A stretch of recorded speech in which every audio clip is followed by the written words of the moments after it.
सभी को शुक्रिया, धन्यवाद, जय हिंद। आज के इस भारतीय समाज निर्माण संघ के इस वाल्मीकि धर्मशाला के प्रोग्राम में मंच पर बैठे हमारे मुख्य अतिथि कहिए या गुरु कहिए या इस समाज को जो विद्रोह काम लिया है वीर सिंह बहुत जी, और मंच पर और भी हमारे अतिथि साहब और सामने बैठे हमारे सभी साथियों। देखिए, ऐसा है कि मेरा परिचय तो सामने दे ही दिया है और हो सकता है कि मैं जानता हूँ आप लोग बहुत से लोग यहाँ सामाजिक सोशल मीडिया से जुड़े हुए ज्यादा लोग जानते नहीं होंगे। आज का इस जिस समाज में आज मैं आया हूँ और जिस समाज में बैठा हूँ, मुझे एक याद आ गई थी, उसको बताना जरूरी समझता हूँ कि हम किसको उच्च मानते हैं, किसको नीच मानते हैं। मान लीजिए रोड पर एक कार चलाते एक आदमी जा रहा है, केला खाया और गाड़ी के नीचे शीशा खोला, रोड पर फेंक के चला गया।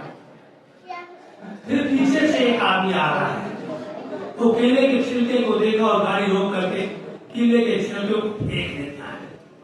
आप बताइए दोनों में कौन महान है? केला फेंकने वाला, गंदा करने वाला, कि गंदगी को साफ करने वाला और केला को उठाने वाला? आज के माहौल में, आज के वैज्ञानिक युग में किसको महान माना जाएगा? गंदगी करने वाले को, गंदगी साफ करने वाले? ये सवाल आपके सामने है।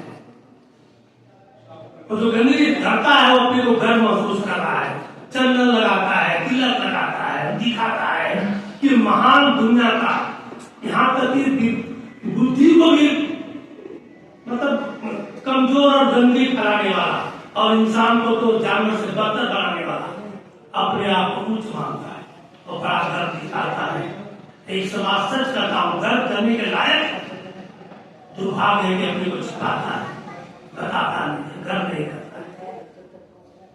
इसका बहुत बड़ा दुर्भाग्य है। और इसीलिए हजारों यही कारण है, सिर्फ और सिर्फ यही कारण है कि हजारों साल से हम मुगलों मुसलमानों अंग्रेजों, अरे कोई भी उन लोगों को धुआया है यहाँ पर। मोहम्मद बिन कासिम का बहुत बड़ी सेना लेके आया था, तब उस समय रोड हुआ करती थी, घोड़े पर 10 लोग आए, उनको मारा पीटा, बेइज्जत किया, घोड़ा बनाया, बेटी उठा ले गया, उन्हीं पर छत्री कर दिया। शुद्ध समाज के लोग कहते हैं हम क्षत्रिय, अरे इतिहास एक बार पढ़ो, सर से झुक जाओगे। बड़ा दुर्भाग्य लगता है। जिसको महान होना चाहिए वो नीचा बना है, दुष्ट बना है, पापी बना है, और किसी ने खड़े करके बना दिया है। एक समझ बड़ा तरस आता है, किसी का कह सकता है अरे चमार है, नीच है। अरे सच क्या हो, बहुत अत्यंत क्या हो। अगर एक चमार का लड़का अगर 10-12 साल का अपने बाप से शिक्षा लेकर के अगर चमड़े पर रिसर्च नहीं करता, चमड़े पर कारीगरी नहीं करता, उसको पकाने की कला नहीं सीखता, फिर डिजाइन नहीं बनाता, तो कैसे जूता चप्पल बनाता? वो कहाँ सेवा है? सेवा कहाँ है बताइए? अगर उसके जूते चप्पल, उसकी कारीगरी का बराबर मेहनताना किया होता तो महलों में होता है ना। आपने नाम सुना है ना इब्राहिम लिंकन का नाम, उसका बाप एक मोची था, जूता बनाता था। संसद में जो बात उठ गई, एक सामंती ने कह दिया अरे इब्राहिम क्या हो तुम इतना झल्ला, तुम्हारा बाप हमारे घर में जूता बना के पहुंचाता था, ये वर्ड बोला है। इब्राहिम लिंकन ने बड़े गर्व से कहा है कि यस मेरा बाप, मुझे गर्व है कि जूता बनाने का एक मत इंजीनियर और मैं भी हूँ। आज कहो तो कोई बोल तो मैं तुम्हें जूता बना के दे सकता हूँ। तो संसद इस वार्तालाप को डिग्निटी ऑफ लेबर के नाम से आज भी दर्ज है, और तभी से लोग वहां के कर्म करने वालों को महान कहते हैं, कर्म नहीं करने वालों को छोटा मानते हैं। हमारे देश में उल्टा है, जो जितना कर्म के नजदीक है उसको उतना ही छोटा कहा गया, और जो जितना कर्म से दूर रहा है, बेवकूफ बनाए, ढोंगी पाखंडी, तरह तरह के मतलब जाल जला, वो उच्च बना हुआ है। इस मानसिकता को बदलने के लिए हमने मिशन चलाया, गर्व से और चला की बात नहीं है। देखिए कुम्हार 500 साल पहले कोई इंडस्ट्री का कारखाना था, कुम्हार का ही बर्तन काम देता था ना, उसी के बनाए बर्तन में ब्राह्मण क्षत्रिय सब लोग जीते खाते थे।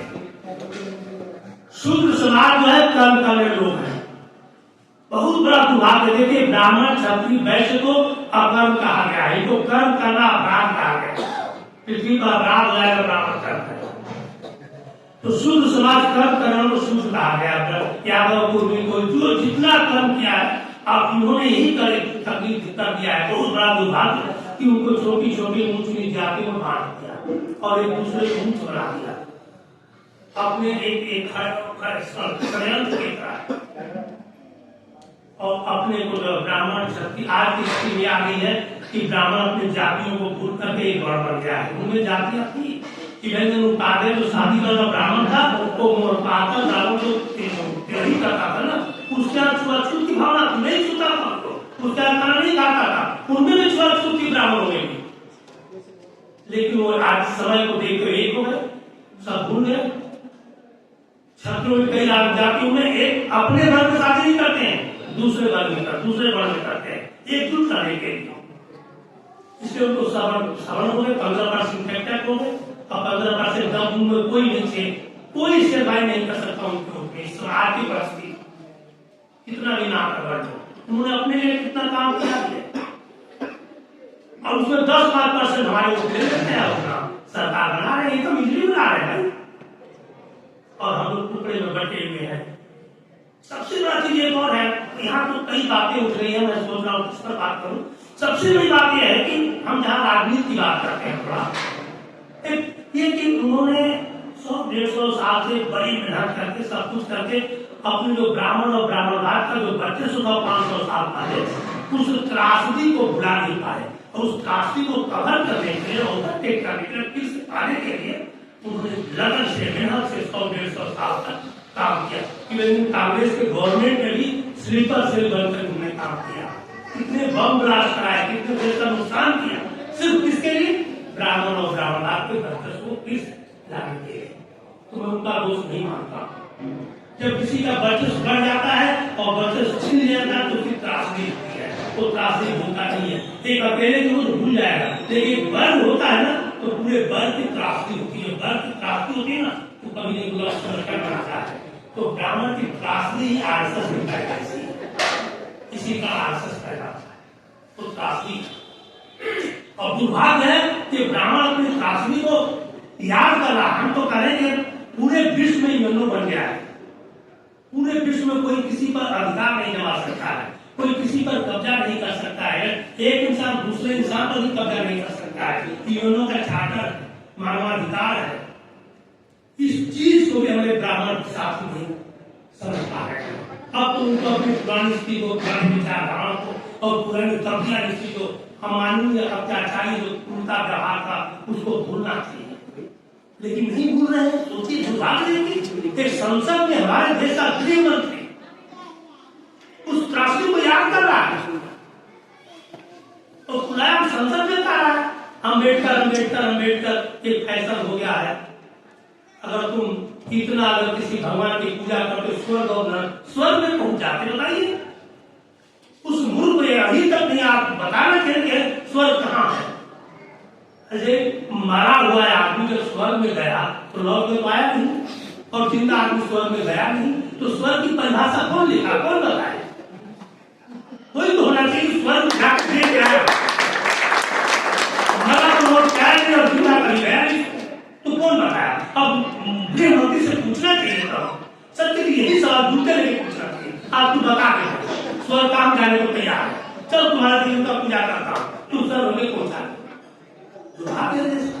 पूरे विश्व में कितनी थू होती है। इस महान पुरुष को यूएनओ में बता रहा हूँ कि चौथा 5वां स्थान इतना विद्वान कोई हुआ। आप पहले बात हो कि आपके समाज के बाबा साहब अम्बेडकर, हम महाराष्ट्र में, लेकिन आप लोगों को पहले याद नहीं। अब याद करें भाई, शुक्रगुजार होंगे कि अब आप लोगों ने याद तो किया। मैं तो सबसे बढ़ चढ़ करके आपके समाज को काम करना चाहिए। मैं उनका सर बता रहा तो दुखाना से नहीं, हमारे महाराष्ट्र में आज भी बाबा साहब का भी दुर्भाग्य है भाई साहब, ये समाज नहीं मिल रहा है, ये समाज हम तेरा समाज को जोड़ना चाहते हैं, बड़ा मुश्किल काम है। क्योंकि बाबा साहब के उन्हीं के 24% जो शेड्यूल कास्ट में थे, जमात, ढोर, मातन, ढोर और महान, बाबा साहब की बात नहीं माने। सिर्फ 4% महार, जिसको कि आप सफाई कर्मचारी कहिए या भूमि कहिए या महार कहिए, उनके साथ माला भी था। महार और ये सारी मांग और महार दोनों एक ही थे। जब महार साल ढंग नहीं लगा तो जाके मांग लगा था, लेकिन मांग भी साथ नहीं दिया।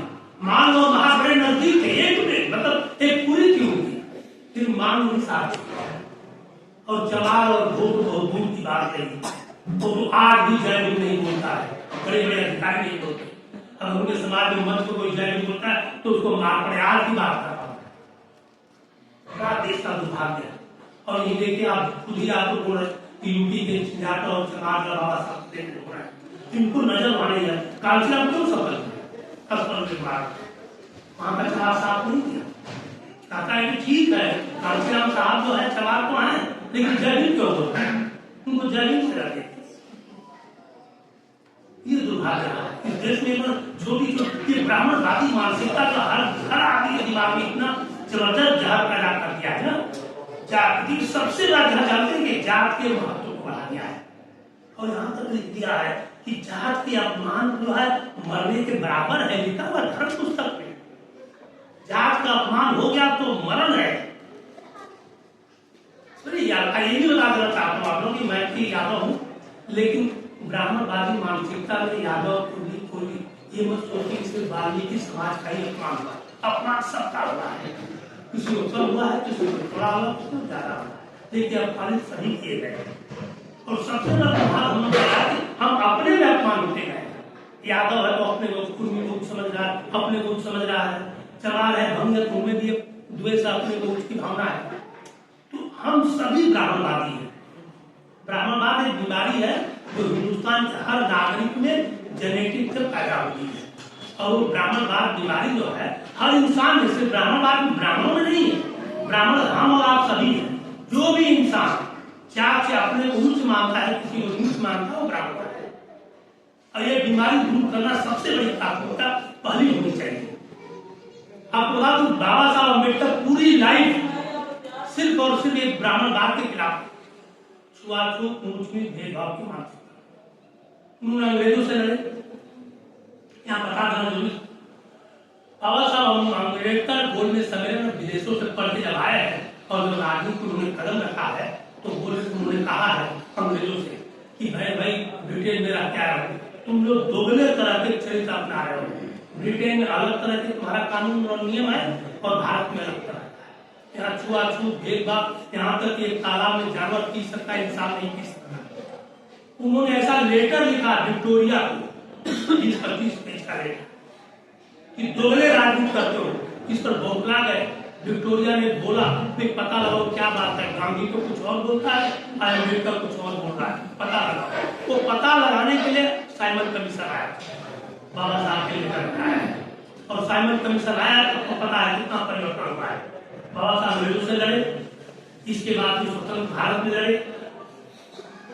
स्वतंत्र भारत में लड़ने के बाद उन्होंने संविधान में प्रावधान देके लड़ा, जो भाई साहब ने संविधान की बात क्या, आर्टिकल 13 और आर्टिकल 50 हमारे देश का संविधान क्यों विश्व में सबसे अच्छा माना है? क्योंकि हमारे विश्व का संविधान जो है सिर्फ एडमिनिस्ट्रेटिव मैटर देखता है, लेकिन हमारे देश का संविधान एडमिनिस्ट्रेशन के साथ साथ वैज्ञानिक सामाजिक व्यवस्था पर भी प्रकाश डाला कि सामाजिक व्यवस्था कैसे रहेगी। इसीलिए विश्व का महान संविधान। लेकिन हमारे देश का दुर्भाग्य संविधान लागू नहीं है, सिर्फ एडमिनिस्ट्रेटिव पर लागू है, सामाजिक व्यवस्था टच ही नहीं किया, कांग्रेस से भी टच नहीं किया। बाबा साहब अम्बेडकर कितने दुखी होकर उन्होंने 1935 में कहा था एवला कॉन्फ्रेंस में कि मैं तो हिंदू धर्म को सुधार के सुरक्षा का सुधार नहीं होगा, तो उन्होंने धमकी दिया है। हिंदू धर्म का आजाद हो गया, लेकिन मैं हिंदू धर्म में रहूंगा नहीं। कब दिया उन्होंने? 1935। उसमें बहुत से लोग हिंदू धर्म परिवर्तन ले गए थे, नहीं बने। 21 साल तक इंतजार किए, क्योंकि इंतजार 21 ब्राह्मण बाप से लड़ते रहे। कांचीराम साहब भी लड़ते रहे, बहुत नहीं बने। बाबा साहब अम्बेडकर तुरंत बन जाते, 1935 नहीं बने, 21 साल इंतजार किए। ये छुआछूत ऊंच-नीच भेदभाव 1 महीने के लिए बहुत बने। तो बाबा साहब की पहली प्रायोरिटी इस ब्राह्मण बाप से लड़ाई थी। धर्म परिवर्तन नहीं था, धर्म परिवर्तन मजबूत था। समाज के लिए। इसी बीमारी को दूर करेगा संत रविदास ने कितना संघर्ष आपके कबीर साहब ने किया है, परियार साहब ने किया है, पूरे दंपति ने, लेकिन आज तक ये बीमारी जाग भी नहीं है। तो हमारा और आपका सबका मैं कर्तव्य करता हूँ कि सबसे पहले हमारी प्रायोरिटी होनी चाहिए ब्राह्मण और ब्राह्मणवाद के वर्चस्व को ध्वस्त जब तक आप नहीं करोगे तब तक आपके समाज में एकता नहीं आएगी। और इनको ध्वस्त करके इनको नीचा, जैसे क्या बताते हैं कि समाज हम आप कतई मत मानिए, मैं तो आपको बता रहा हूँ, रिसर्च है मेरा, ये समाज इतना गंदा है, इतना गंदा है, इतना गंदा है कि आप उसको कल्पना नहीं कर सकते। और बुद्धि के मामले में, रिसर्च के मामले में विश्व में कौन रिसर्च है, क्या रिसर्च है? एक भी रिसर्च है बताइए, हजारों साल ब्राह्मणों का रिसर्च बताइए, करोड़ रिसर्च है पूरे विश्व में, करोड़ वैज्ञानिक है, एक भी वैज्ञानिक नहीं हुआ। इनका रिसर्च है, सूर्य चलता है, कोई मगरमच्छ से पेट पैदा हो रहा है, कोई कीट से पैदा हो रहा है, कोई पसीने से पैदा कर, स्वर्ग और नरक जो आज चर्चा हो रही है, स्वर्ग नरक पुनर्जन्म पाप और पुण्य देवी देवता भगवान यही सब पैदा इन्होंने किया है। यही रिसर्च है हमारे देश का और इसी को महान करते हैं। मैं आप लोग से कहूंगा, आप लोग पूरा सचेत हो जाइए और ब्राह्मण और ब्राह्मणवाद के आप ये सबसे बड़ी बात है, ये आप अपने आप को किसी भी तरह से हीन दीन मत समझिए, सामाजिक व्यवस्था में अपने को ऊंच मानिए। पहले बता दिया उदाहरण देकर के कि आप महान हैं, आप इस देश की धरोहर है, इस देश को संभाल के लाए हैं। अगर आप संभाले नहीं होते, धरोहर नहीं बचाए होते, आपने गंदगी साफ नहीं किया होता तो कोई जिंदा नहीं रहता। आपने जीवन दान दिया है अपने भारत माता, इसलिए आप अपने को गर्व करें, उसको महसूस करें कि हम देश और जो भूमि पाखंडी परजीवी जो दूसरे पर जिंदगी भर आश्रित रहा, वो अपने आप को कैसे उच्च मान लिया। इस मानसिकता को हमें आपको बदलना है। यही करते हुए सभी को शुक्रिया, धन्यवाद, जय हिंद। अगर आपको लगता है कि हमारा काम बहुजन समाज के लिए महत्वपूर्ण है, तो आप हमें आर्थिक सहयोग के लिए सीन दिखाए गए QR कोड स्कैन और फोन पे और गूगल पे और UPI और बैंक अकाउंट में कर सकते हैं। फोन पे, गूगल पे 9250529129, UPI 9250529129@YBL। Bank account state bank of India AC 104299462008, IFSC code SBIN 00066563। आपका छोटा से छोटा सहयोग समाज और हमें और मजबूत करेगा, जिससे हमें बहुजन पत्रकारिता में और निष्पक्ष बनाने में मजबूत करेगा। जय भीम, जय भारत।